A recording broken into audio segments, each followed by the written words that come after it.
Hi, Ravi. Hi, Mehika. How are you doing?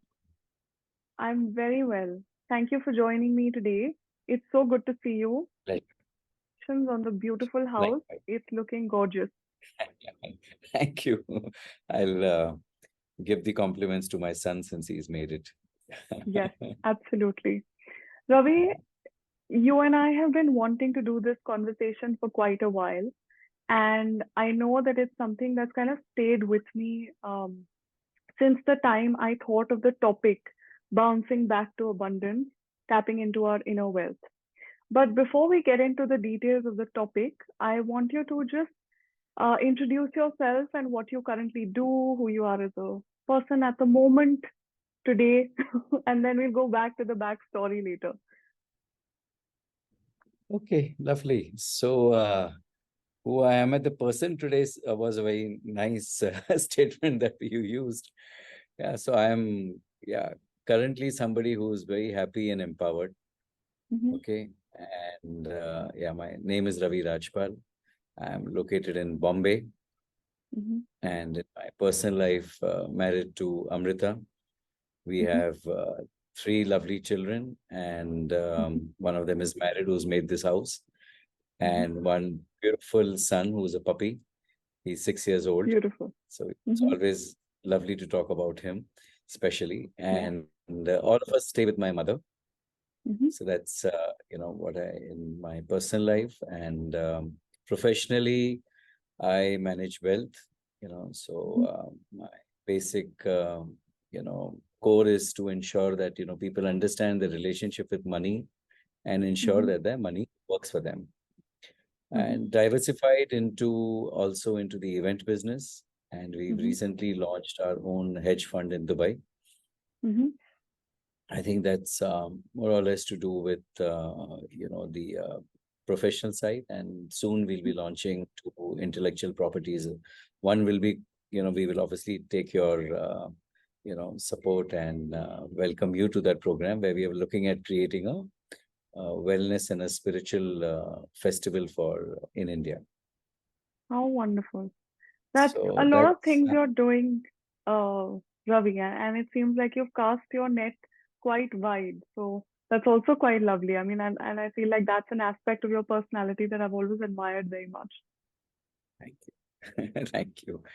And yeah, as a way of being in the industry for so long, especially in the managing wealth, I also was fortunate enough that our organization, which we call as the Million Dollar Roundtable, which is Mm-hmm. MDRT, which is based out of Chicago, they Mm-hmm. gave me this opportunity to MDRT is all about giving back. So they gave Mm-hmm. me this opportunity to serve them since the last 8 years. Mm-hmm. And till my last position, I was heading Southeast Asia, Zone 4, for the training and development of our colleagues. That's the Mm-hmm. financial advisors, where I was responsible with a team of volunteers like me to look Mm-hmm. after rather training of close to 3 odd million advisors across different countries. Wow, So that's been the journey, and yeah, that's what it is. that's a large number of people you're influencing and lives you're changing. I'm sure the financial advisors who are learning from you have lots of empowerment that they're going to be doing in turn because of the kind of nurturing that I'm sure you gave them. So this is great, Ravi. It sounds like a picture perfect story for anyone who's listening in at the moment. But the reason why I've been reiterating the concept of at the moment is because I know of the backstory. And so what I want you to do is talk a little about where you felt you had hit rock bottom, how old you were, what all you went through, and how all of this kind of got materialized over time, starting that day or starting that phase of your life. Go ahead. Okay. Yeah, and all I can say is, I'm yet happy and empowered, sharing what happened. So yeah, and once again, thank you for letting me share. Okay, and somewhere in what people have shared has got me to where I am also today. So, and I acknowledge and appreciate, all of them, who even allowed me to contribute in their lives. So that's what made me who I am today. Yeah, moving back a good 21 years before this journey of being a financial advisor, my family business was into manufacturing of plastic household products. So which was initiated by my father, and I joined him in his business. And somewhere around 96, yeah, 1996 to 98 or 99, in those 3 odd years, we had severe, labor issues where, we had to close down our, all our units. And I used to stay in, South Mumbai, typical, which is, I don't know why people like to tag, but, South Mumbai, Marine Drive. And, when everything collapsed, we had to wind up everything and shifted for a good, I think, 12 to 14 odd years to the extreme north of Mumbai towards Kandivali. But during that crash, which started off in 96 onwards, it, yeah, it did take a, I mean, severe toll on me because typically, if I had to say, seeing all the riches to everything going away to landing up in debts, and debts mounted to more than, in 96 to 99, 2000, they had accumulated to, they had crossed 14 crores that time. And obviously, rightfully people want, their money back. So they did what they had to do in terms of, legal issues and legal cases and whatever. I mean, I can say, unfortunately, that time that, people, some did land up with forcible ways also of demanding their money, which was, we may term it as, illegal ways, or, sending muscle power. So I've gone through all of that. And so, Meka, during that journey, so I was clear that, now it's finished, now it's over, now there's no future. And, with the children, being small, this was, I was 36 when this started, and yeah, 35 when all of this started, till 38, 39, this journey went on. And I was holding myself responsible that, in multiples of things, which randomly they're coming. Like one is, as I told you, financially finished, life is over. If, going to a, hotel, even if my friends took me, I was embarrassed to even eat over there, that I was, very clear that I'm undeserving, even to be around in such a fancy place. And, also what is going to be the future of my children, that, I'm somebody who's going to deny them the kind of luxuries or comfort that I lived in. And so, once there's this huge blame game and, debts and legal cases and people forcibly demanding, and seeing that there's no income, and whatever properties are there being sold to settle, and most of the day going, into these legal battles. And so, and when I, typically, it was so negative that, I would look forward and, be a clearing to get negative messages, and read news articles also, which were negative, like, somebody,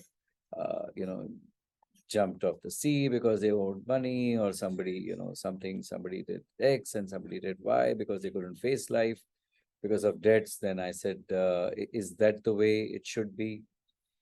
But somewhere, I can thankfully, obviously, all the time we thank God, which I, kept doing.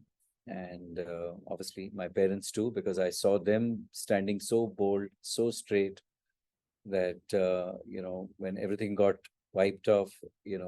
My mother, was started to make and sell, the batter for making dosas and, idli and, selling samosas from the house.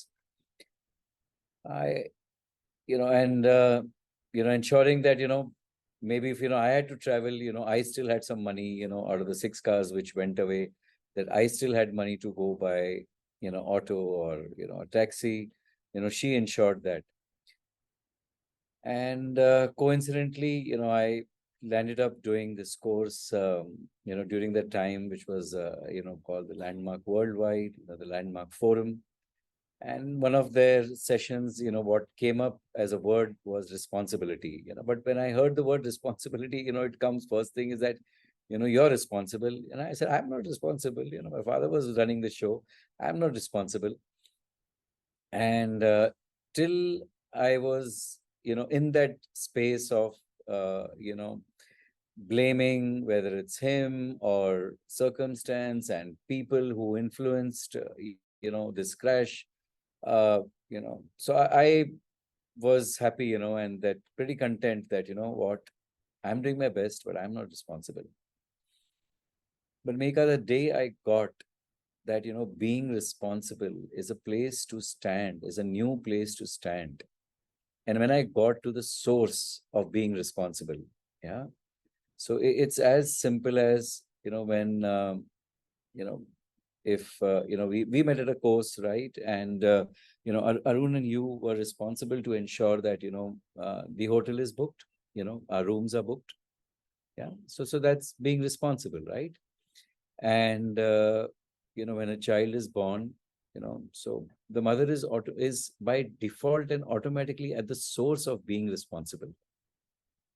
So when I got to the source of being responsible, I started seeing all of this legal issues, the threats, and the debt and no business, all from a place of that. Okay, now I'm responsible. This has happened. Now what next? So the word "what next" came only when I stood at being responsible. And when that started off, it was not just words next, but it was then into action. Now, what next? What into action? And I said, I'm going to pay back, you know, whatever money, that is there, whether it's selling the properties or, doing whatever that is required. I also surprisingly discovered that, what I love was meeting people and being with people. And coincidentally, one of the creditors told me, you know what? You want to meet people, be with people, join the life insurance business. I said, are you sure? He said, yeah. I said, okay, I'm going to do that. He's saying, what about, this manufacturing unit and everything? I said, no, I'm going to do something that I love. So obviously, you know, people thought, that, he's gone berserk, that, but again, standing in a place of emptiness and discovering that something, this is what I love doing.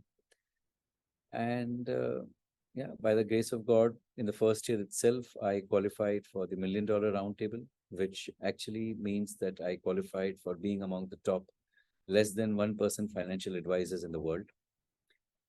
And this was all out of the passion of standing in responsibility, standing at being at the source that, wherever I am, I'm going to create, I'm going to discover what is next for me. And yes, obviously, in all of these situations, Mika, everything was not as smooth. My father, fell sick a couple of times during the time when there was no money. When I said sick, is like I think in 3 odd years, he had some 4 or 5 times heart attack. And but he was very clear. He wanted only to be treated in Breach Candy Hospital. Given the money that we had, it was difficult. His sisters came forward and paid the money. My sister, also paid and footed some money. And during the same one of the times when he had a heart attack,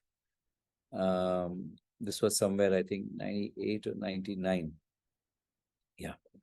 And my aunt, my bua, so I had two buas, who are unmarried. So for me, when I opened my eyes, it was three ladies I saw, my mom and two buas. And, later I discovered that two are buas and one's the mom, but otherwise all three were same for me. And one of the buas landed up, with cancer, and so she was being treated at the Tata hospital, and my father was being treated in Breach Candy. And I had already got into the wealth management business. And morning to evening, I would go meet people, talk about this business. And evening, I would visit my father. Then later on, I would go to Tata to meet my bua. And unfortunately, my bua expired. And when she expired, uh, I still remember the bill was around some 2.5 lakhs or something. And we didn't have the money to pay. So we were wondering who's going to come and pay the bill. They said, we'll not give a body till you don't pay. And my father's in Breach Candy. And so I said, you'll have to keep her till we find something, somebody, something, some way, some source to get this money. God has his own ways. Luckily, one of my father's friends who was a philanthropist and very attached with the Tata, hospital, landed up clearing the bills. And I was fortunate enough to do the last rites of my bua. So there were these patches, and there were many of these patches in those 5 or 6 years. And not that I don't remember any, it's just that life is, the way I've chosen is to, if I remember them, it's only to ensure that it gives me strength. Okay. So even when I talk about it today, and thank you for, letting me recap it on screen, on air, or wherever this is, going to impact or people are going to listen to. So, yeah, Mika, then if I had to just talk about few more challenges, obviously, lost the house, lost the office, lost the properties, we had, lost, even the utensils, which were, if any utensils were made of silver, even those were sold. And anything possible, that could be sold to ensure that either money is repaid or survival was done. I had a friend who even came forward and, gave, once called me down and, just gave me a packet and said, take this money, you can pay your children's school fees. So, and yeah, I mean, so yeah, obviously I still get goosebumps, when when I I think about that. But I took that, I took that, and I'm talking about somebody, where I would have lived, in my school days, with maybe a pocket money, which was 10x more than my children's school fees, which was after a gap of 20 years. But I took it, and I ensured that, the fees are paid at least.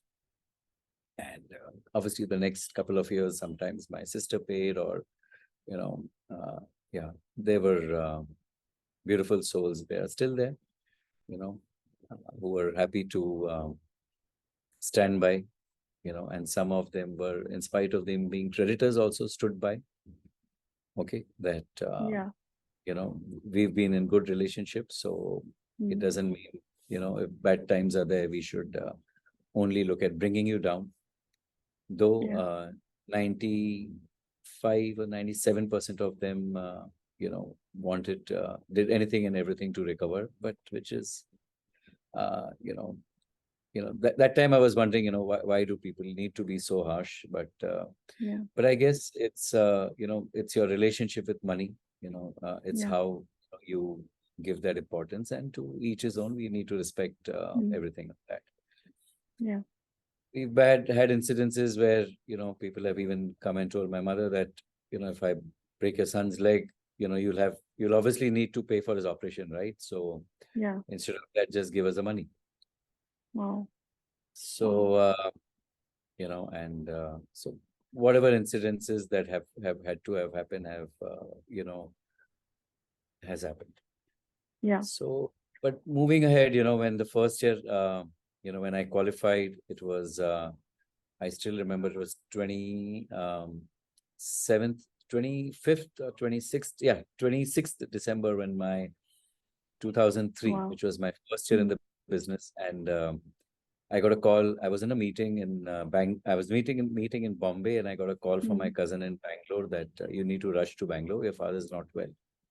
Hmm. But and I said, I'm just in a meeting. I just finished that. He's saying, no, you need to leave right now. I said, what happened? He said, he's no more. And I said, okay. And so I rushed straight down, and I had a friend with me, and he booked my ticket to, to fly Yeah. me to ensure that I flew down the Yeah. next Yeah. day morning, because by the time my meeting, I could rush back. It was around Yeah. 10, 11, Yeah. and yeah, and that's it. He was no more. And then suddenly I felt again a gap that, oh my God, I have to go through all of this now on my own. And, Yeah. that's where the first came, rather than actually acknowledging him for, who he was and the way he contributed in my life. Yeah. Uh, so when I stood again in that space, acknowledging him, respecting him, I gathered strength, surprisingly, Just imagine, just from a blame to acknowledgement, got such a big shift in my own mindset, and so I never, ever felt that, he was not there after that. Only when I started to acknowledge and, you know, actually experience all that, I learned from him. And so that's how, then a new journey began, where, suddenly I'm standing responsible, at age 38, with the debts still there. And, you know, and just lost a bua and now my father. So, but yes, again, there was Yeah. enough reasons to go back into blaming, into giving up, because the Yeah. pressures were mounting, that he's no more. Hmm. And, would you pay us back? Because, a lot of, signatories were him. Yeah. So I said, his word is my word. Okay. Yeah. So we stick to that. Yeah. And so I ensured that, every bit I earned, 50% Hmm. or more would be, only going into Paid back. repayment. Yeah. Yeah. And while that, also there were people who came and said, that we got to, just to suggest, that if in case you want to repay back more, you can even, stop ordering milk for your children and even Yeah. give that to us, Yeah. because you could save more, if you don't have milk products Yeah. in the house. Yeah. So I said, okay, let me look into that also. Yeah. And so that's, what it was. But I was just committed to stand into whatever needs to be. People have their, right to say what they wish to say. Yeah. At the same time, I also have a right to see how much of that wants to bring me down. Yeah. Yeah. And to get me off focus in life. Yeah. So that's what was very clear for me. How wonderful. And thank you for, first of all, taking us through that entire detailed picture of what it was like back then, right? Because in retrospect, it becomes so much easier to kind of be like, oh, yeah, that happened, but it's not important. That happened, but it's not important anymore. Because today we've moved on so much from that particular episode.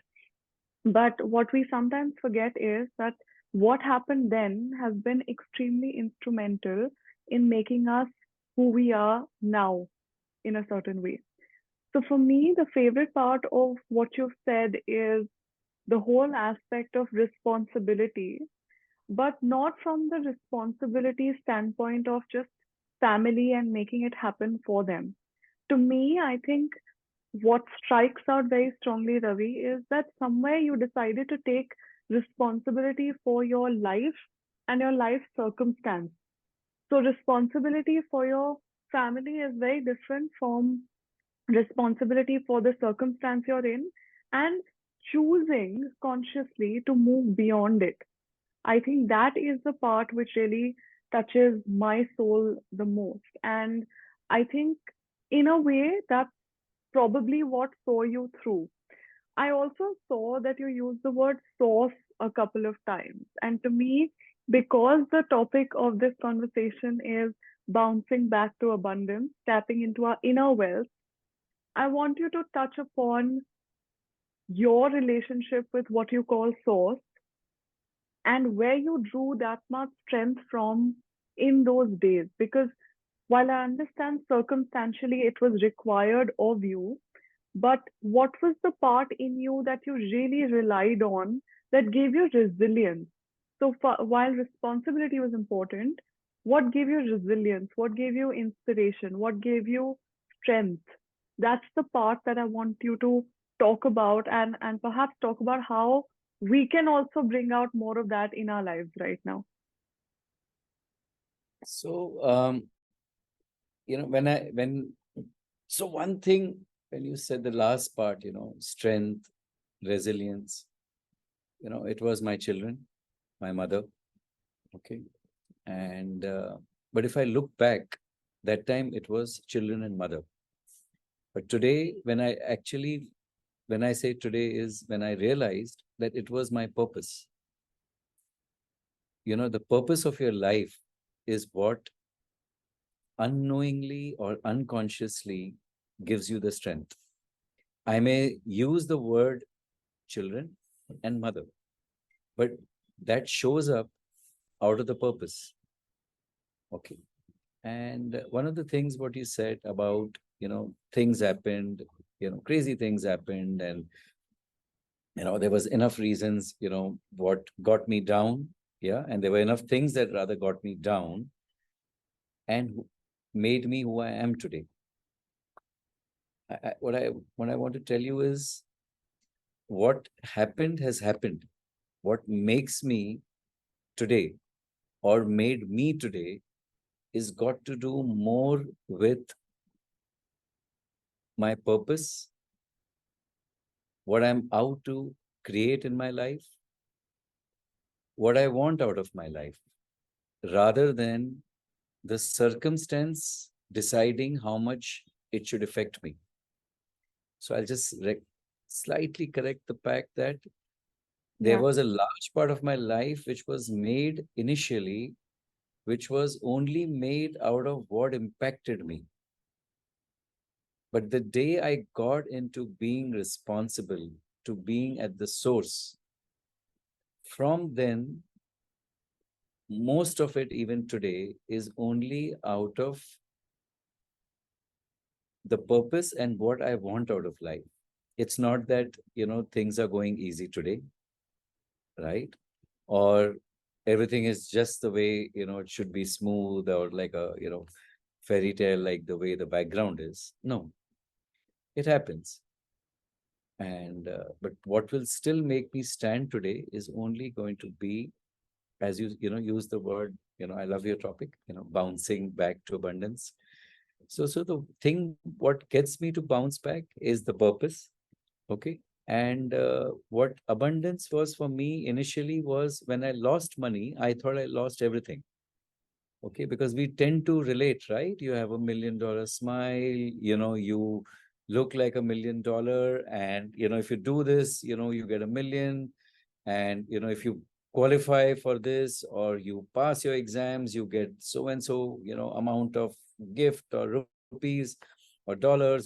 So it's termed typically, we are brought into a culture where everything is weighed, with money.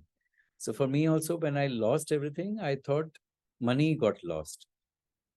Okay, but the fact is, abundance has got nothing to do with money. Yay! I'm so glad you brought that up already. Sorry to Yeah, cut it you, has. but go ahead. Yeah. So when I got that, that's when it became life became far easier. Abundance was in relationships, which showed up. Like my friend Amish, who showed up when I have cried and cried profoundly, on his shoulder. And that's abundance of relationship. My sister, my buas, my friend who came and paid the fees, that's abundance. Okay. And God giving me strength, what the way I was brought up, which, seeing the crash from, eating in a five-star to a roadside bail. It's not that it's bad, it's just that it's big deal. They both are as tasty as the way they are. It's just that I thought that I lost everything, but no. But it's just the same thing. So there was no lack of abundance. It's just that I got that I have lost out on a financial career. That's all. I need to deal with Mm. the That's financial career. brilliant. For what? Yeah, I have to deal with the financial career rather than yeah, my health. I've yeah, always been a sport enthusiastic. I used to swim yeah, for the state. I played water polo for the state. I've been in martial yeah, arts for 30 odd years. I yeah. loved my badminton, my tennis, my running, my cycling, sea swimming, and Mm, surfing. That had nothing to do with me losing out on a area of my life. mm. So that was one of the paths, which, got me back to, you know, I don't know somewhere whether, I lost abundance in one I, area. God bless yeah, today. It's not the same yeah, in the balance sheet, but yeah, if I look at, the way you thankfully made me start by, I love yeah, that part of introduction. That's what I said. I'm happy and I'm yeah, empowered. That's yeah. abundance, Ika, for me. Absolutely. I loved how you mentioned that abundance is so much more than just viewing it from the perspective of your financial health. And while that forms an extremely important part of our well-being in general, it's very important to recognize that there are so many other components that form an abundant life, you know. So for me, the fact that you were able to tap into your inner wealth, that was abundance. The fact that you had relationships around you that were so giving and nurturing in a certain way sometimes, that was abundance. The fact that you were able to see the highs of the five star and also recognize that even the bale is nice on the roadside, in a way, that's also an abundance of the mindset that you've been able to develop over time, right? And I think that it's brilliant that you were able to do that, because then also when you came to the whole aspect of purpose, your purpose became about, yes, helping people gain financial health, at least that's the way I see it, but also recognizing that financial health is a part of their existence and not the center of it, you know. And I'm sure in the conversations that you have even now with people, you talk about how they can change their relationship with wealth to their relationship with their life and the abundance within it, you know. And obviously, had you not been through the experience of the low, your purpose may not have been as amazing and as rooted in you as it is, at least in my opinion, because perhaps with an easy life, you would have neglected this part of you, which was about empowering people. You know what I'm saying? So let's assume, had that 3 years of intense adversity not come your way, perhaps you wouldn't have ever become or advisor to people who helps them empower themselves before empower just their portfolio, you know. And I think that's the part that I feel really happy about, because in a way that's kind of been my story as far as spirituality is concerned as well, right? I was at a point where I was going through a dark night of my soul for 3 entire years, and I was in college at that time. And when I was going through that intense period of darkness, I was studying psychology, and I thought that, psychology is the be all and end all of everything as far as human problems are concerned. And while on the outside, I was topping my class marks wise, I really wasn't feeling like those applications of the concepts were helping me resolve a lot of things, which is why I learned so much about spirituality and the journey of the soul and the challenges we choose, etc. And now, with that knowledge, I empower people so much more. But had I not been through the intensity of that pain and the dark night of the soul as an 18-year-old, I'm not sure I would have been able to create a vision for myself either, which was about helping people find the divinity within themselves, you know? So, in a way, the vision got created because of the adversity, and that's where you also sort of weaved in your purpose, which causes you to feel as fulfilled as you do today. Um, I so Mika, some part of it, what you're sharing, I just like to, share my view on this, Yeah. about adversity. Mm-hmm. Okay. When, your life is going very smooth Mm-hmm. currently, Yeah. and I would create adversity. Yes. I would Yes. create it adversity Yeah. to ensure that, because, even a medical graph, this is not healthy, Yeah. right? It has to be right. Yeah.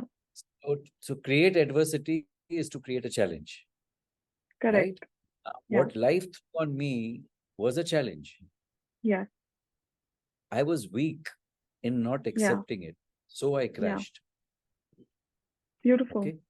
Yeah. I Yeah. was weak, so I crashed. Yeah. Probably I would have continued. Maybe I would Mm-hmm. have had, I don't know, some more factories. Okay. Yeah. It's not that I would have not had adversity. Yeah. Okay. Yeah. Question is, how do you look at adversity? Yeah. Okay, it's not that Absolutely. somebody from outwardly we may think as the best of life, but question is what adversity means to any one of us differs. Yes.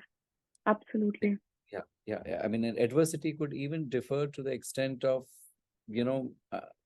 I have a, I mean, let's say somebody will say I have a Merc, but I don't have my own aircraft. And then Yeah. that could be good enough for somebody to go into a dark, wherever, Yes. soul or whatever Yes. you mentioned.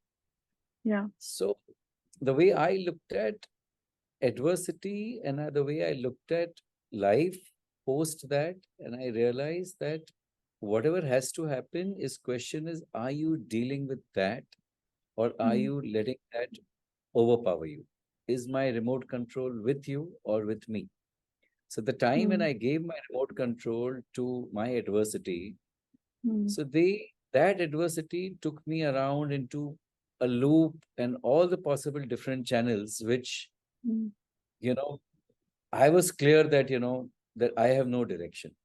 Mm. But the Yeah. time when I stood in responsibility, taking the remote control back in my hand, right? Yeah.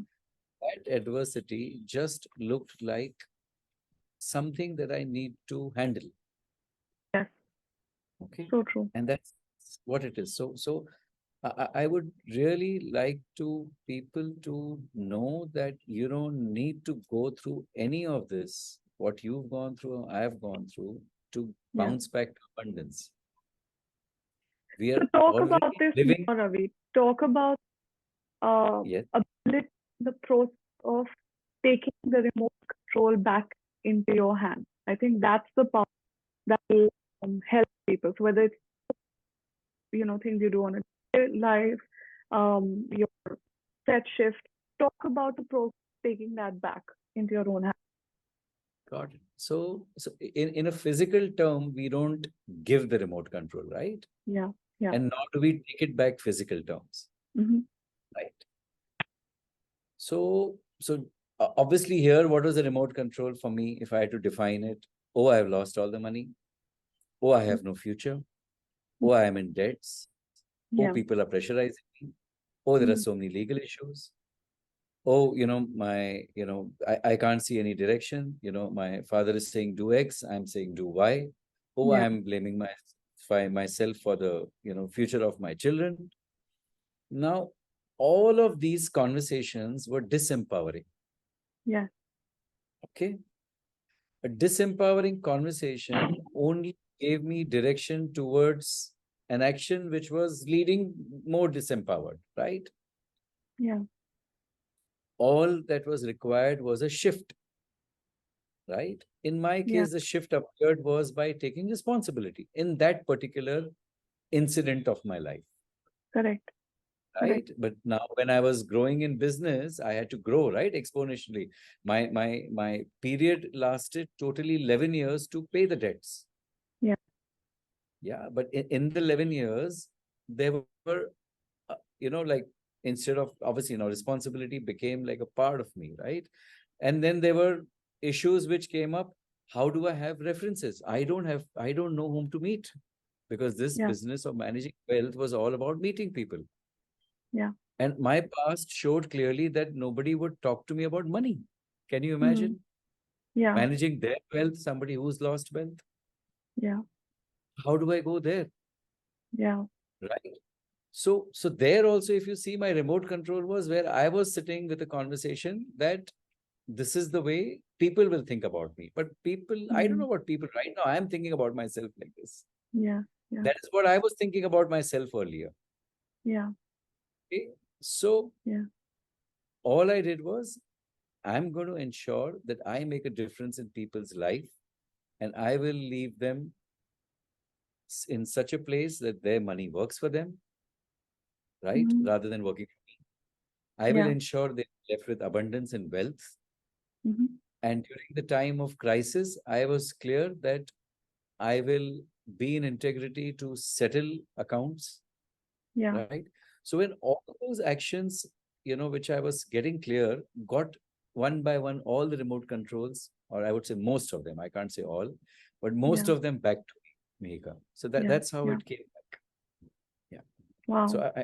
did you get, I mean, what I'm trying to say? Yeah, I think it's kind of like the analogy I'll use is about the kite flying, right? And the thread. So in a way, you kind of pull the thread back, and instead of you being the kite, which was just flying based on the direction of the wind, you decided to intentionally choose which direction you wanted to fly in, and you also empowered yourself with the right framing of the situation and the circumstance rather than letting the circumstance determine you. So, for example, I use this as an analogy a lot that if you don't frame your question or your challenge well, you will never be able to rise to the occasion to do anything about it. So, if it is about can I do something versus how will I do this, the entire relationship you have with that in itself changes. So then it no longer becomes, oh, can I ever achieve this? When you just put the question in a way that how will I, you've just taken more control over that same thing. You know, something as simple can as that can be so effective in kind of making sure that you feel like you have a certain role to play in your life, and especially I think, Ravi, a large part of what has been something in your journey which a lot of people don't end up having is a vision. At some point, once you had figured out that, okay, this is my adversity or my challenge, you figured out, okay, fine, this is my challenge, but what is my vision for my life? Fine, I've been dealt this hand of cards, okay, but what do I want to create with my life? You know what I'm saying? So that's the part where um, most people kind of give up. They're like, अच्छा अब यही है and अब क्या करेंगे? There's no force that propels them enough sometimes to make sure that that's the journey they take. They give up on their vision, on their purpose too soon. Um, do you think that's true? I mean, in your experience, is that something that makes sense? Very beautifully what you shared, Yeah, I touch upon, even, your breakthrough and, your journey, what you shared about 3 years and, yeah, getting into spirituality and, yeah, actually standing there for, I saw you, at Jodhpur, and the way you were absolutely, touching all of our hearts, and beautifully, truly touching and moving and inspiring us. So if you look back, whatever I shared about the remote control part, the yeah, conversations, yeah, the disempowering conversations, yeah, like you had something which you were dealing with for 3 years. yeah, All of this, existed in our internal conversations, Yes, absolutely. Our minds are what kind of churn that. right? When Yes. you allowed some communication through spirituality, or I allowed through, trainings from Landmark, or, from friends and relatives about empower, or, allowing empowering conversations, Yes. the space, and the Gets cleanliness of made. Yeah. disempowered conversations started converting to empowering conversations. Like say Absolutely. 2007 and 8, when there were financial crisis the world Yeah. over, Yeah. most of my colleagues said now people don't have money to invest. While my conversation was that I will surely be only meeting people who are still enjoying making money. My business grew Mm. by 100%. Mm. Okay. When people were looking at closing their businesses down and managing wealth, my business grew by 100%.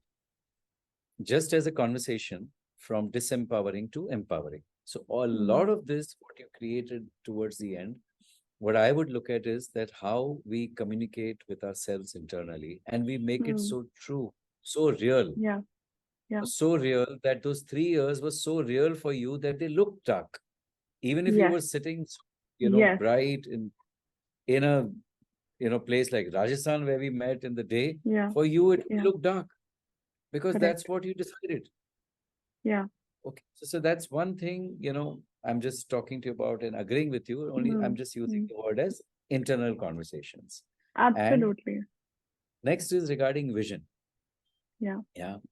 Now, yes, I had enough reasons to, be getting away from my vision, as I told you, that Mm. while the car was going smooth, when I'm traveling from Bombay to Pune and my car journey is going smooth, and then something happens, Yeah. and there's a breakdown either in the car, or some diversions have happened, and I feel I've lost my vision. Why? Because I'll not reach on time.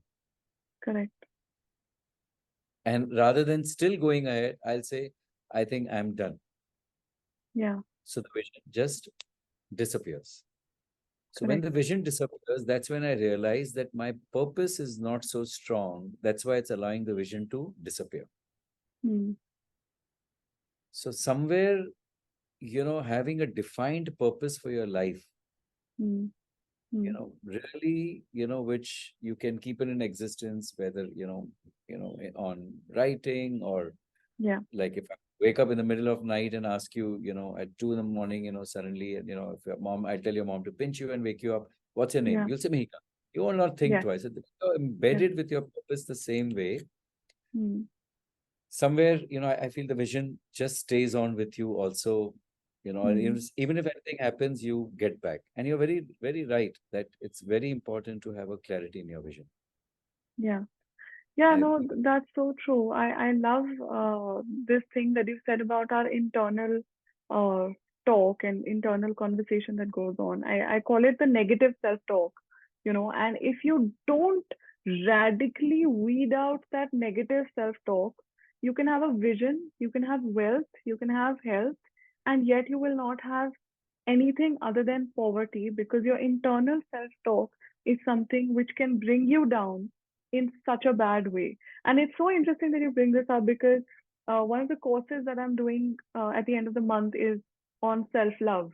Okay. And the biggest part of that entire course is about how we have to ensure that our self-talk is something which is empowering.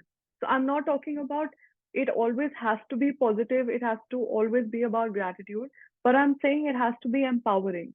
Even if I know that today I identify a certain weakness in my system, just my life ecosystem, what is it that I'm doing towards strengthening it? So making ourselves more solution oriented, even in our self talk, because it's so easy, Ravi. Like you said, the whole world was in a way pitted against you, even telling you that, okay, if your children don't have dairy for a couple of months, you'll be able to pay back more money.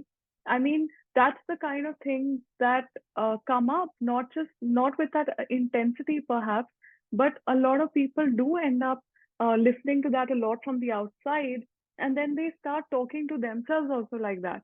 That, oh my God, do I really deserve this? Which is why, for example, the imposter syndrome today is something which is a struggle for so many people. Even after they've achieved so much, they feel like, oh my God, was I deserving of any of this?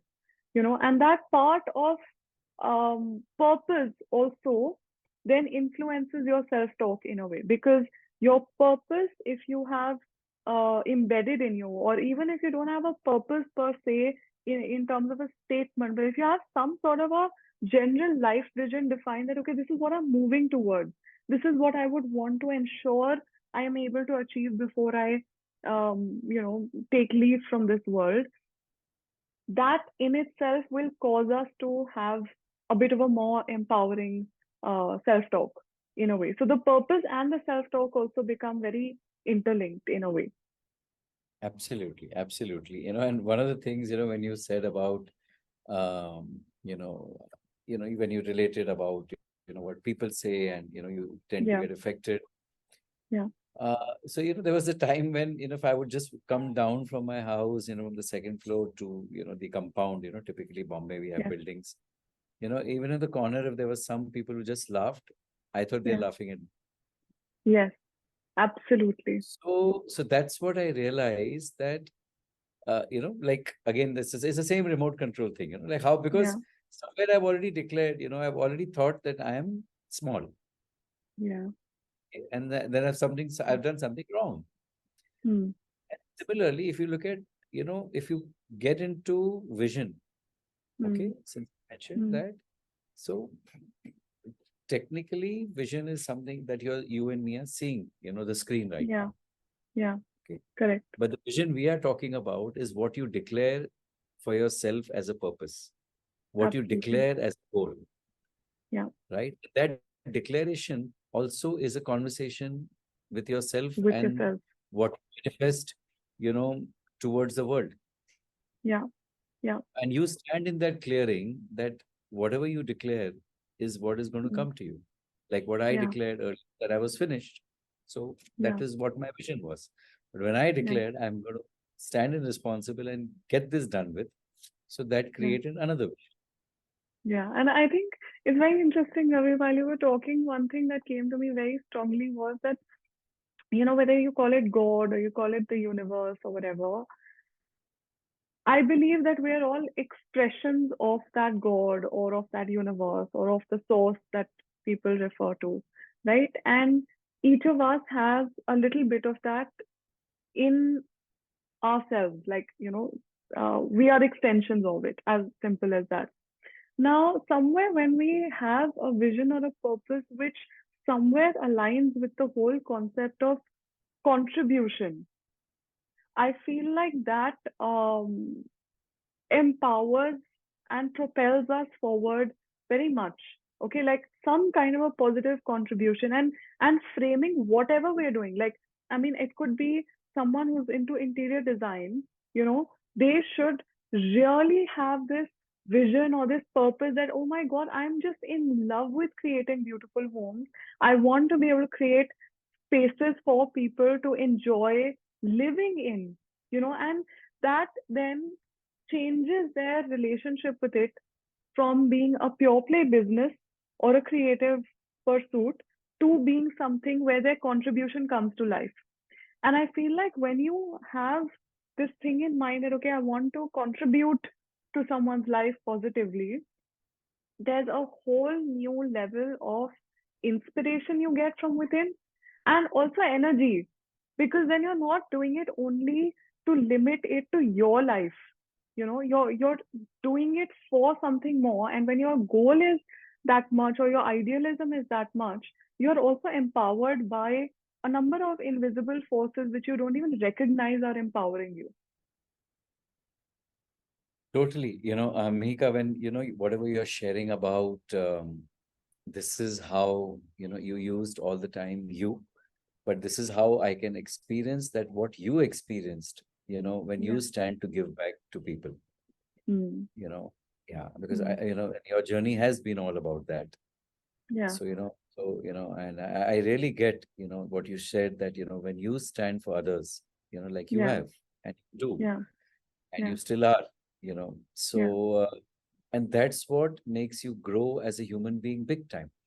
Mm. And this is something which comes as a call from within, that you want to do Yeah. this, Yeah. for, as you said clearly, it's not about giving furniture, yeah, Yeah. but it's about creating a purpose far which is larger than you, Yeah. right? Yeah. And Yeah. that purpose of, creating a home which somebody is going to cherish and love, Yeah. rather than just looking at it as a wood or a fabric, Yes. Correct. right? Yeah. When that purpose, what I get, Mm. because I mean, and coincidentally, you're in the interior business and in, Yeah. making, difference in people's lives. So I Yeah. can so clearly hear, how, for you, when the furniture leaves your factory, what it actually means. It's not just, a fabric with, blah, blah material and some whatever, but it's something where a family would cherish Yeah. sitting, Absolutely. and being with each other. So I get that, that's what you put in your energies into that uh, Yeah. material. Yeah. Yeah. And that's exactly, what we do, you and Mm-hmm. me also, and a lot of people, we put our energies into our experiences, sharing.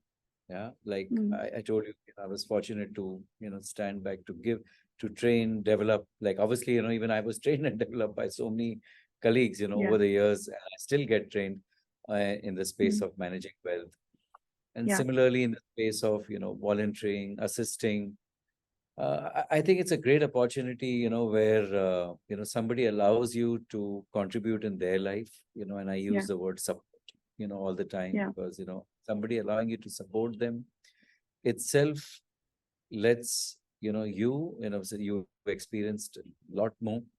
We grow as Yeah. human beings, Oh, even when yes. we hear, yeah, we just grow as human beings, like when I heard your story, at Mm. your age, what you're Yeah. going through, Yeah. and when you went through and you took on the part of spirituality and you just didn't keep Yeah. it to yourself, Yeah.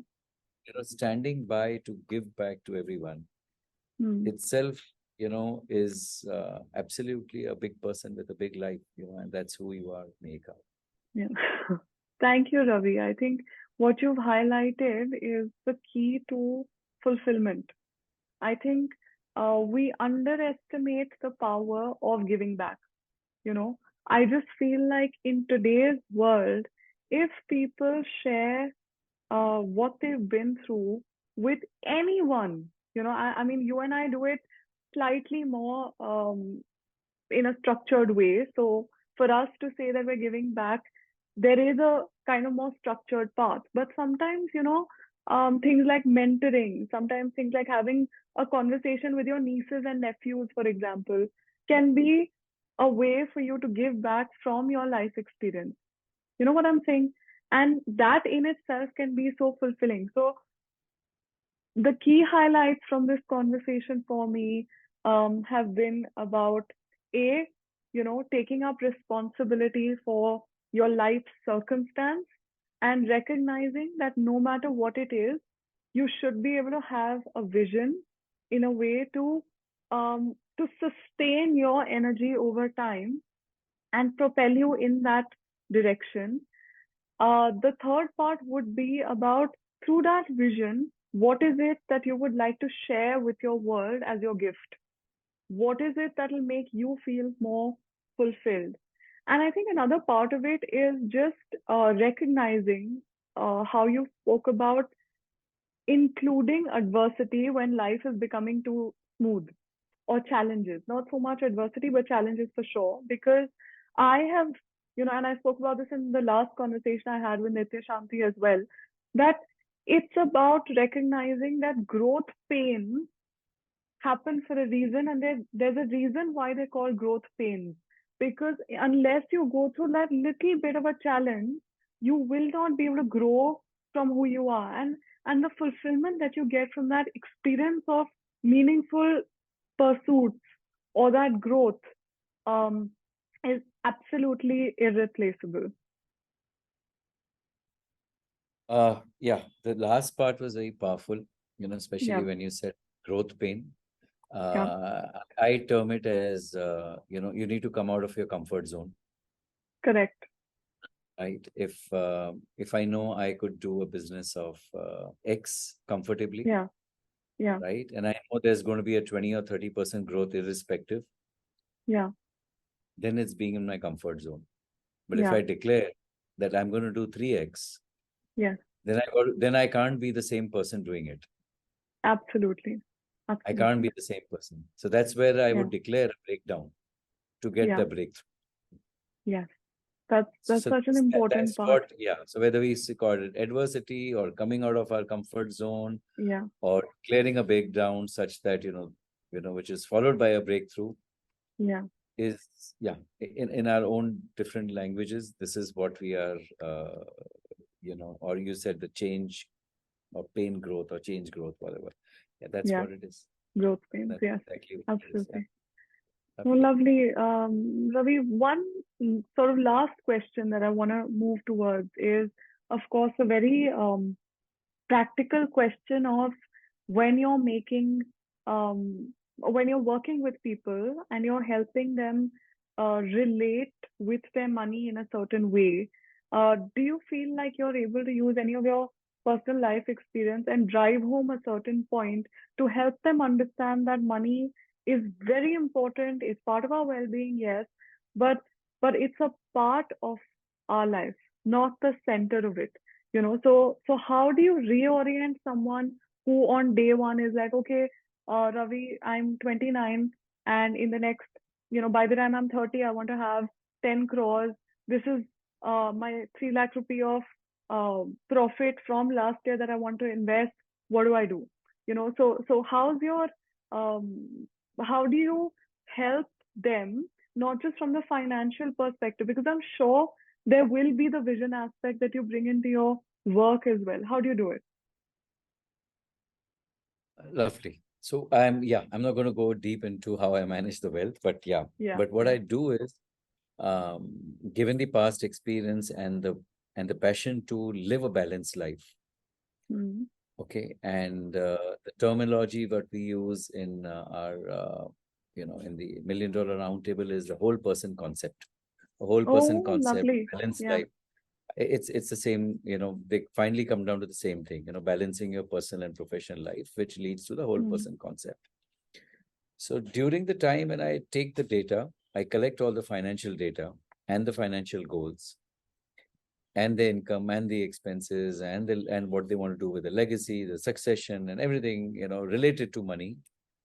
I do ask them that when do you, what age, one of the first questions, one of the questions I would ask is, what age would you say that this is enough, when it comes to money? Okay, so people, because there are times you may say, as you said, 10 crores. When you have 10, you'll say, oh my God, then you want to do I think 100. my friend has gone to 30. I don't need to Yeah. stop. So Mm, I get them to define enough through a balance, how balance of life or the whole person concept works. mm, Because who decides the enough? You. yes. Yes. You decide with that 10 crores, what are you going to do? Yeah. Right? Yeah. So during the reviews, which I have, I somehow put this conversations, we start building them all around the whole person concept. Mm, That what is it that you would love to do, when you feel that you don't have to work for money. mm, So somebody will say, I want to paint, I want to travel, I want to, open an NGO, I want to open a restaurant, I want to sing, I want to dance. We I start bringing in, then why not now? mm, Because yeah. see, there's what happens, we get into a polarity of, Yeah. should I wake up in the morning or Yeah. should I go to the gym? Yeah. Should I work or should I go for a swim? Yeah. So when I get them to, really define this and get the advantages of both out, we Mm, we try to see how that can be bridged and where Mm. they get a balance of life. Yeah. So, and I love doing that. I love doing Yeah. that. Even I'll Yeah. ask them, how do you plan to get this 10 crores, Mihika? Mm. So, Mm. you'll start sharing your vision. Yes. And so Absolutely. that's Yeah. where, yeah, because you said, I want to achieve that, right? Then I'll start telling Yeah. you. For me, it really, as a financial advisor, I may say, okay, when you have it, then come to me. Of course. Rather than that, I'll tell you that, okay, let's hear about your vision. That Yeah. today you're worth $1 million. You want to Yeah. achieve 10 million, Yeah. right? I know I'm going to come as a wealth manager only in saving those instruments, but let's hear Mm. how is your vision to achieve it. Yeah. Once you achieve that, that's where I also incorporate the whole person concept. Mm. Mm. Yeah. And then and there are families, who looked forward, in spending time with the children, because they know after, they graduate or they go for post graduation, they're going to go into their own lives. Mm. So because of these conversations that, I've learned over a period of time, and from obviously Mm. experiences of friends, this is how I Mm. tend to bring it. Wonderful. I love that approach. And I didn't know about this whole person approach, but I think that's kind of my philosophy as well, right? That whenever we're looking for any kind of achievement, we're looking for the feeling we will get once that achievement comes. It's not necessarily the achievement in itself that we're looking for. So let's assume if 100 crores is a symbol of power for someone else, and then I work backward with them that, okay, how can we make you feel more power already in different ways so that that 100 crore figure is not it's just symbolic of one other aspect of power or fulfillment. Or if you want to do philanthropy, you don't have to worry about, oh, I'm only being able to, touch people's lives when I have that much money and I'm able to make this much money and give back this much. It's about, even if you're able to support your staff's education for that month, you are still being a philanthropist.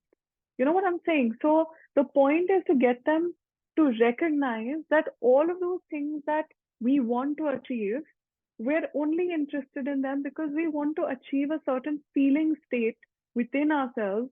And I think your whole person approach kind of helps balance that out very well as well, Ravi. And I think I'm going to incorporate that in my own conversations more as well. Just to add a sentence on that, like say Yeah, you mentioned about 100 crores, I yeah, would even ask Mika, what would you do with that 100 crores? correct, Or correct. that's Yes, one.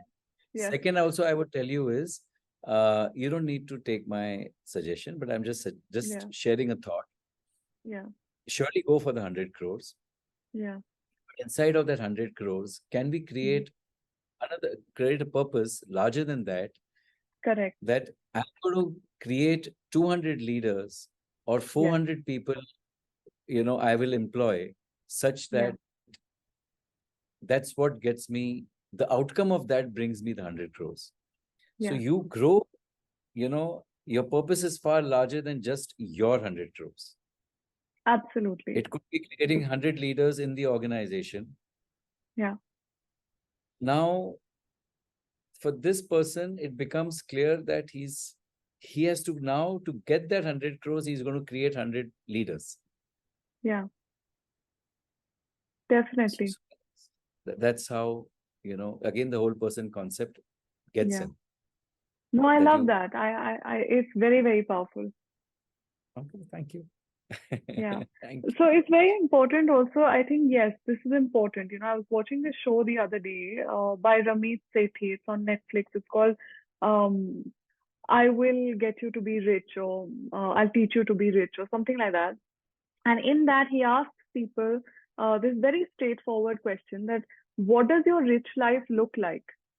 And people all of a sudden start to ask themselves the question that, does 50 crores make me feel rich, or does helping me retire my mom and give her a more peaceful life, considering the fact that she's worked all her life, make me feel more rich? You know, so that again, framing the right question and rewiring the way we look at these kind of principles that it's just given that, okay, that's my target, that's what I want to achieve. But actually, what are you really wanting to achieve through it. So I love the way you've kind of spoken about that and integrated it into this conversation, because it's time for us to view that in a more fundamental way as human beings, the whole person concept. Absolutely. Absolutely. It's a powerful Yeah, thing. I mean, I've just been living it, yeah. so Good, wonderful, Ravi. It's always a thank you. pleasure to, connect with you. And I remember, whether it's just one conversation with you offline as a participant when you were there at the retreat, or, just the human connection that I've been able to make with you and relate to you one on one, regardless of who you are, what you do, or what you've been through, just um, being in your presence is so comforting. It's so empowering. I feel like there's no human being who I can envision bumping into you, who will not end up feeling more empowered even through a random conversation. It could be a 2 minute coffee that they have spilled on your shirt, and you talk to them about, how it's okay, and forgive them, and, move on. And that forgiveness will also, in its small way, empower them. But um, I just feel like that is for me richness, that is for me abundance, that is for me what you are symbolic of as a person. And I hope that the people who've listened so far have a lot to learn from you, have a lot to take away from this conversation, and have a lot to remember, to be inspired by your story, yes, because it's such a unique circumstance where fear can often eat into you, and you can feel very bogged down, especially in a world today where every single person is either going through anxiety or depression or dissatisfaction or fear, or just a lot of expectations from society in different ways that they're trying to fulfill. I hope that they can recognize that all of that is great, but what is it that's more fulfilling? What is it that's closer to your purpose? What is it that makes you feel more whole, more humane, and more complete as a person? So thank you very much, Ravi. This has been lovely. Thank you. Thank you, Mihika. Thank you, Mihika, for including me in one of your many, many, many series. And Thank you. I wish you all the best, because what you are doing, and the I think the people that you are attracting, and is clear that we are just tiny spots, who would be there to contribute in your journey. And thank you so much once again, and God bless. Thank you, That's Megha. so sweet of you, Ravi. Take care. Thank you so much. Be well.